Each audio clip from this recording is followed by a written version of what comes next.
Porque assim, já estamos aqui com Elisa Távora, nossa entrevistada de hoje. Elisa, o que acontece, né? Uma proposta, né, da ideia de trazer aqui também, nesse Dia dos Namorados, né? Porque assim, tem muita gente que não está namorando no Dia dos Namorados. Então assim, a gente vai tanto trazer dicas para quem ainda não está namorando, como também para quem está, né, tá precisando dar um gás a mais. E a primeira pergunta que eu te faço, assim, como saber que, como eu estou pronto para um relacionamento? Então, vou pegar um gancho com a repórter que estava ali antes, assim, primeiro ponto, né, eu acho que é estar cheio de amor próprio. Esse é o primeiro passo. É o primeiro passo, né? A gente tem culturalmente muito a ideia de que eu vou achar a minha cara metade, né? Se eu for procurar a minha cara metade, quer dizer que eu sou metade, né? E eu vou encontrar alguém que também é metade. E aí isso é uma ilusão, né? Lógico que isso é uma expressão, mas é muito comum, né? A tampa da panela, a metade da laranja e assim por diante. E aí tem como um pressuposto que a gente não é inteiro, né? E aí é bem difícil a gente estar bem num relacionamento quando eu coloco muita expectativa que o outro vai me fazer feliz, que o outro vai resolver os meus problemas, ou que eu vou resolver o problema do outro, né? E aí já começa de uma forma que não é legal, né? E a questão de trauma, eu queria te perguntar, como que isso acaba influenciando também num novo relacionamento? E também envolve um pouco, imagino, né?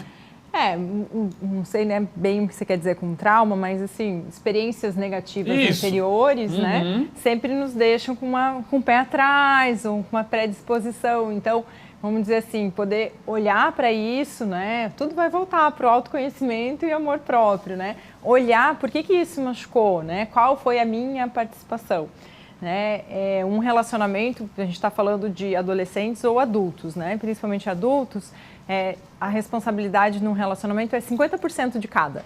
Então, eu não posso culpar o outro, né, pelo meu 50%. Né? E se eu sou adulta, eu tenho que saber o que estou permitindo que o outro faça comigo.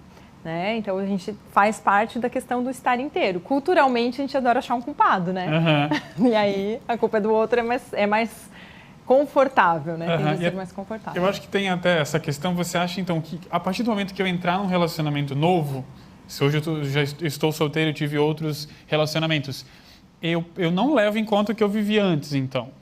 É como se fosse uma página branca, assim? Eu acho que é difícil não levar em conta, né? Porque são experiências que a gente vive que algumas coisas... Eu sou um pouco otimista, né? Então, É bom ser otimista em 2023, a gente tem que ser otimista. Assim, vamos partir do princípio de que num relacionamento eu sempre vou ter aprendizados, ou, né, em geral, aprendizados de coisas boas e coisas mais difíceis, desafios, né? Então, eu preferencialmente vou levar as partes boas e o que não foi legal é um processo que eu tenho que olhar. Por que para aquilo para mim não foi legal? O que ainda está doendo? Não dá certo se eu começar um relacionamento querendo curar as feridas anteriores.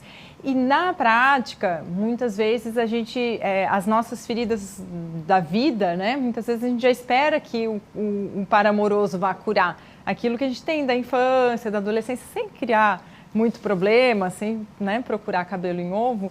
Mas quando a gente está adulto, quando é adolescente, eu acho que a gente tem que filtrar um pouco isso, né? Tem uma questão de maturidade acontecendo. Mas quando a gente é adulto, a gente precisa ter um sentimento de que eu, como adulta, sou responsável por mim. Eu sou responsável pelas minhas emoções. E eu vou encontrar outra pessoa que também é responsável por si, pelas suas emoções, e a gente vai compartilhar. Né? Não é um que vai resolver o problema do outro. Pelo que eu te ouvi aqui, acho que a mensagem realmente é aquela, amor próprio, né? O amor próprio já é o primeiro passo. E a Elisa, além disso, ela trouxe, porque a gente, além da nossa conversa, ela vai ficar ainda mais prática agora, porque a Elisa trouxe exemplos, um exemplo físico, né, Elisa? Você tem aí uns arcos, ela trouxe uns arcos aqui. Posso chamar de arcos? Não sei se é arcos. Sim. E aí eu queria que você explicasse como é que isso você utiliza no consultório com os pacientes, com os casais. Queria que se usasse isso também para trazer essa explicação para a gente. Tá legal. Então, eu acho que a ideia é assim, vamos imaginar que tem o eu e tem o outro, né? Como aqui o círculo simboliza uma pessoa, simboliza outra pessoa. No momento que tem um relacionamento, a gente precisa ter bem aquela coisa de matemática, uma interseção, né? De geometria, uma interseção. Vamos imaginar que nessa primeira parte aqui é espaço do eu, espaço do outro, e no meio é espaço do nós. Né? E aí a gente precisa dosar esse espaço do eu, do outro e do nós. eu acredito que não seja algo estático, parado ali, né? É algo dinâmico, né?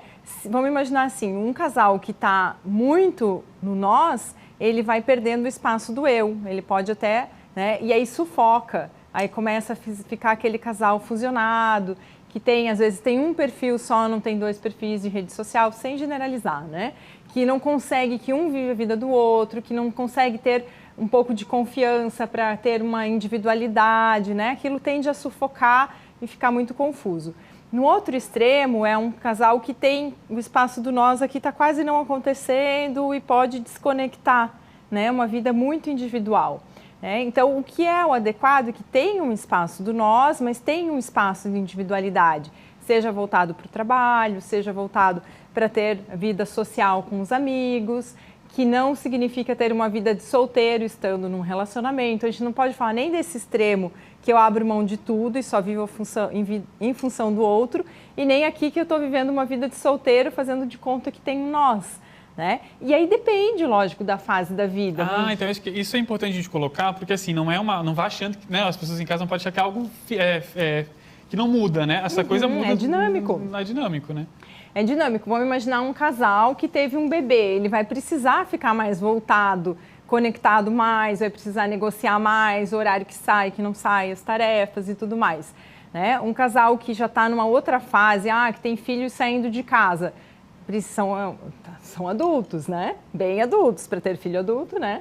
Se espera a maturidade, que possa ter um espaço de cada um sair com seus amigos, que possa ter um espaço de respeito, de troca, né? Respeito e comunicação são palavras-chave para qualquer relacionamento em qualquer fase. Então, vai imaginar esse dinamismo. Atenção aqui, quando está beirando uma desconexão, que não tem mais projetos em comum, que não tem assunto, que não tem nenhum interesse, um hobby em comum, né? Que o projeto, ou que fica só em função dos filhos, né? Falando de um momento já mais avançado da relação. E aqui, quando um está, né, vivendo a vida do outro. E isso também é um ponto de atenção que tende a desequilibrar o casamento, que tende a relação, né? Que tende a ficar uma coisa assim mais monótona, desgastante ou até conflituosa, né? E eu acho que até que é complicado essa situação, que você, né, como falou das fases diferentes, talvez você comparar as fases do relacionamento que já aconteceram também, né? Porque, se quando o casamento acabou de começar, tinha mais tempo junto, né? Então não dá para comparar a partir do momento que tem filho, não é igual, né? As demandas são outras. São outras. E aí, Micael, eu acho que tem um ponto que você traz, assim, desses traumas de relacionamento, eu vejo que é muito comum em recasamento, por exemplo. O que é recasamento? Quando um dos dois se separou e tem filho. Pode ser que as duas partes, né, venham de recasamento ou só um deles. Já tem uma expectativa e tem uma experiência anterior que em alguma medida foi frustrante, porque as pessoas não casam querendo se separar, né? E aí ela precisa elaborar isso e muitas vezes vai ter a comparação, né? A comparação com a relação anterior, a comparação com a relação de outras pessoas, que muitas vezes é idealizada, né? E a comparação com as fases. Então, cada fase tem demandas específicas.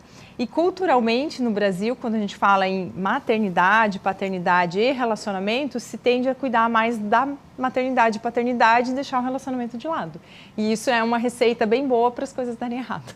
Olha só, viu? Já é um exemplo para o que não fazer.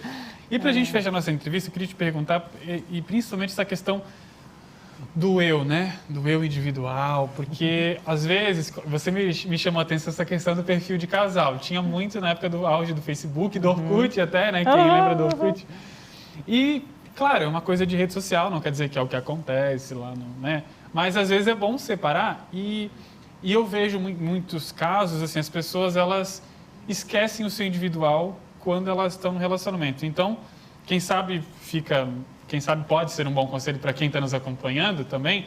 Se você está solteiro e vai começar um relacionamento, a importância de dar o espaço para você mesmo, né?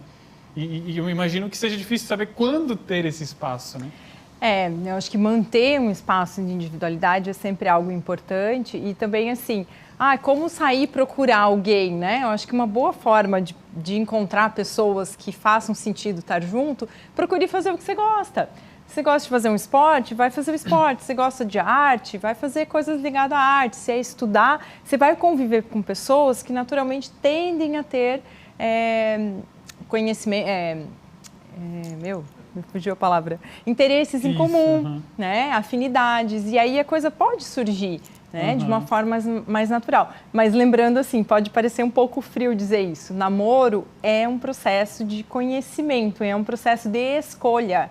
Eu preciso conhecer quem é a pessoa. A paixão, ela passa e a paixão cega, né? Então, no momento da paixão, eu tendo a projetar no outro, né, idealizações, enxergar só o que eu quero. Só com o tempo que a gente vai se mostrando realmente quem é e percebendo realmente quem o outro é. Então, precisa de tempo. O namoro serve como um momento de se conhecer, de conversar, de falar o que pensa, de falar o que sente, ter esse treino constante de se expor, né? A gente precisa se arriscar e se colocar dentro da relação. E não pule etapas. Não pule etapas. Não pule etapas. Isso eu já aprendi com a Elisa numa outra reportagem que eu fiz com ela.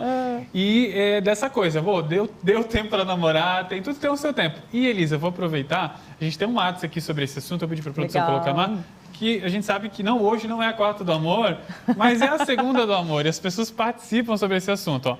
Nesse caso aqui, a mensagem do Adriano, que ele fala o seguinte, ó, sobre um relacionamento ser feliz. Creio que é egoísmo você querer ser feliz quando, na verdade, é você que deve fazer o outro feliz. Assim, se houver reciprocidade, então teremos algo duradouro, prazeroso e verdadeiro. Você tem algum comentário a tecer sobre essa mensagem? Saia justa, né? Então, legal a visão do Adriano e eu penso assim que a gente pode colaborar com a felicidade do outro. Mas é bem legal a gente pensar assim, o quanto, se eu coloco a minha felicidade na responsabilidade do outro, é um peso e vice-versa, né? Então eu posso colaborar com a felicidade do outro de uma maneira mais profunda, né? Me parece que o Adriano, quando ele fala isso, ele fala no sentido de que é importante que a gente se importe com o outro e espere também essa reciprocidade que o outro se importe conosco. Né? Mas de uma maneira mais profunda, cada um é responsável pela sua felicidade. E aí vem aquela pergunta, então para que ficar junto? Para multiplicar, né? Para somar essa felicidade, para expandir, para transbordar essa felicidade.